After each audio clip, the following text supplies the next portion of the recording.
Меѓутоа во програмата, во нашата програма и на Работничка партија, значи заеднички, предвидуваме многу важно место има земјоделието и како Македонија со ова стопанска гранка многу може да напредува и да ги ангажира сите своји природни и човечки ресурси.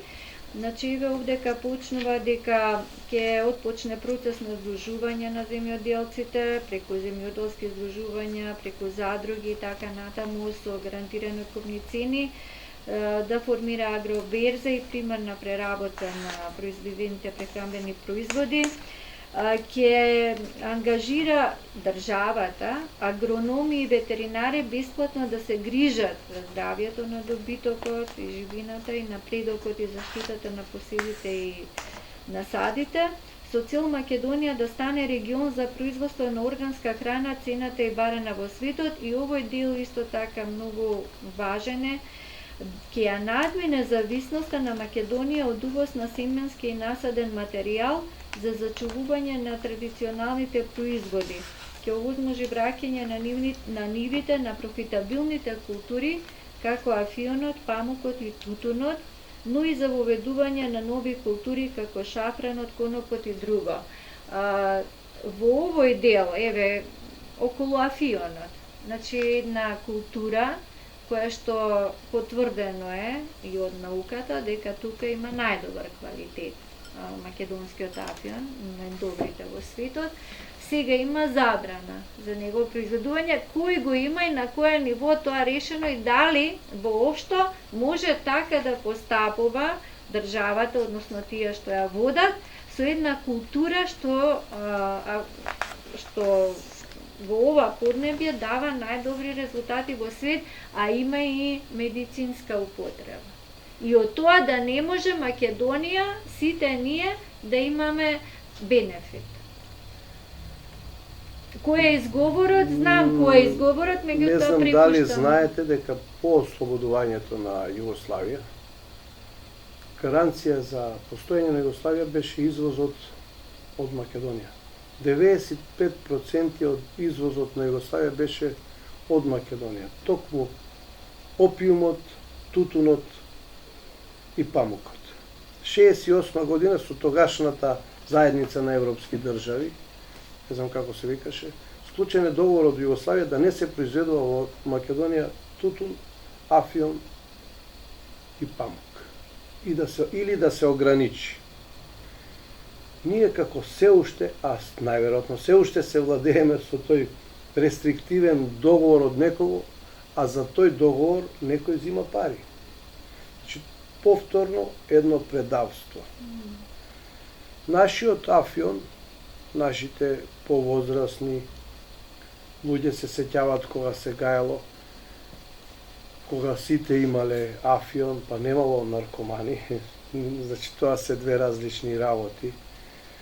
А нашиот афион е дупло поквалитетен од сега најквалитетниот афион во светот. Замислете, дупло. Ако 7 единици има афганистанскиот опиум, нашиот има 14. Влакното од памукот кај нас можело да се спореди со најквалитетниот памук во Сирија, односно 12-14 мм, не ме фаќате за збор, должина, а нашиот тутун е општо познато дека е квалитетен. Наместо да ги форсираме тие култури кои се профитабилни, денеска е модерно време, има машини за сушење, нижење, наместо да одиме таму кај што може да се оствари што подобар профит, да си го негуваме нашето земјоделие, да садиме, да правиме преработка на сушено овоше, сушен зеленчук. Знаеме дека нашиот прас се дава во вегета, најголем во Хрватска сушениот прас. Наместо ние да си го правиме тоа, ние секогаш даваме суровина, како што ги даваме нашите плодови во фруктал да прават сокчиња. Како што го даваме нашето вино да го флашираат во разни држави. со нивна етикета. Нашето раководство на вистина предавнички се однесува и го гледа само личниот интерес, не гледајќи го интересот на државата и на народот. Тоа мора да се смени. И мора да му ставиме крај на тоа. Нашиот производ да биде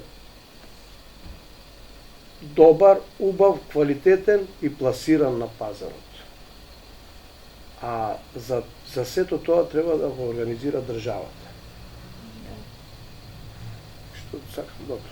Да, околу ова, значи, сега во Македонија најголемата битка се води нели помеѓу овие двете опции, како што рече еден од третата албанска партија, што е секогаш учесник во власта, се води помеѓу Исток, Запад, Европа, Русија, не и така натаму. Демек, тука е проблемот, има тука проблеми и не можеме така лесно ние да напредуваме, а дома кој не спречува ова да го решаваме. А фактички и тој напредок, нели поглавија еве што е, ако веќе се работи за влез во ЕУ, не се сработени добро домашните задачи, за да можеш да сметаш. Значи, изборот ми беше без оглед што народот се искажа нели на референдумот, не сака влез ниту во ЕУ, ниту во НАТО, ниту променено име, и тоа не е испочитувано. Меѓутоа, како може на истата прелага, така да кажам, да се базира цела кампања на најголемите политички актери во земјата, зарем тоа не е провидно, зарем тоа народот, всушност тој го знае, го гледа, меѓутоа од апатичноста, од незадоволството, од револтот, тој не го прави овој потребен чекор да ги казни на избори. И повторно, ке сме во позиција, тие повторно да ги имаме и да одлучуваат спротивно на наши интереси, а во наше име. Значи, би сакала како председател на работничка партија, меѓутоа представник на работниците, дел од народот кој што се бори против олигарсите, да го патиме тој апел во што е клучното сега на овие избори, што треба да направи суверенот, зашто очигледна е измамата. Зашто за тоа не стои ништо, само стојат тие алчните, неспособни, неодговорни македонски политичари.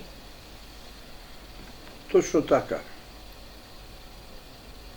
Македонскиот народ треба да гласа за себе. Како?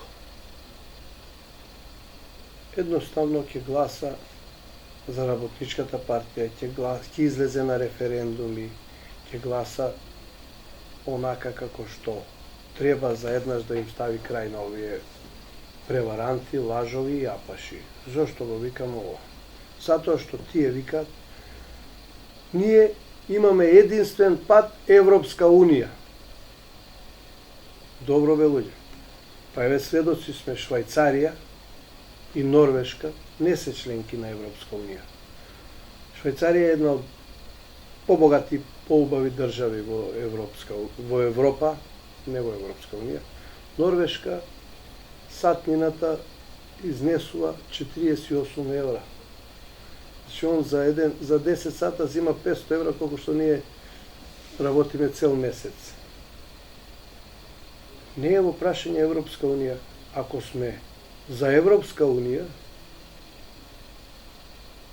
тоа би било за да се обединиме со Егејска Македонија и со Пиринска Македонија. За наш интерес. Меѓутоа, тоа не е пресудно ние да влеземе во Европска Унија за да живееме добро и да ни даваат пари за фондови. Ако не сме добро организирани, ако не сме способни, ако не произведуваме, ако немаме добар производ, ние пак лошо ќе живееме. Пак нашите луѓе кои ќе се отворат граници ќе избегаат сите, ќе ни праќаат пари од таму. нашата индустрија ќе пропаѓа, ќе ги црпат нашите рудни богатства, ќе ги црпат нашите минерални богатства, ќе ни ги купат ебана, мебана, се ќе ни купат, водите ќе ни ги купат, ќе ни градат и ние ќе блееме повторно. Ќе пропаѓаме и ќе завршиме како робови. И ние и сега сме робови. Робови на други. Наместо еднаш да застанеме и да кажеме доста беше. Од сега во нашиот двор ние одлучуваме. Без разлика на сојуз и кој сојуз. Ако ни е интерес сојуз со Кина, сојуз со Кина. Ако не е интерес сојуз со Америка, сојуз со Америка. Ама во наш интерес, да. Врз основа на заедничка интерес, заедничка соработка и обостран интерес, нели, како суверени држави, а не да бидеме протекторат, бедотија, сиромаштија, која ќе очекува милостиња од големиот брат. Нема милостиња, се знае поговорката. Туѓата рака не чешат, таа гребе. И никој не доаѓа тука да даде, него да те оплячка. Колониите, тие најголемите колонијални сили што го плячкат цел свет, тука ќе дојде на нас да ни дава. Ако не работиме сами, никој ништо нема да ни даде. Треба да се подпреме на работничката класа, на нашите ресурси, да работиме и да живееме добро. Наместо ние сега да збориме за 4-дневна работна недела, за скратување на работно време, ние во парламентот носиме закони за 50-60 сати работна недела. Срамота е ова што се случува. Катастрофа. Така. Да завршиме вечерва со една покана за утрешниот ден. Утре е 1 мај, денот на трудот. На кој начин ќе го одбележиме и конкретно еве како работничка партија, на кој начин е најсоодветно да се одбележи утрешниот ден, а и во контекст на апелот и повикот и во овие денови пред изборите, за како да се позиционира работникот за да ги превзима работите во своите раце, за да си одлучи самиот за себе си. Работничкиот народ, македонскиот. Јас сега, од ова место, ги поканувам сите припадници на работничка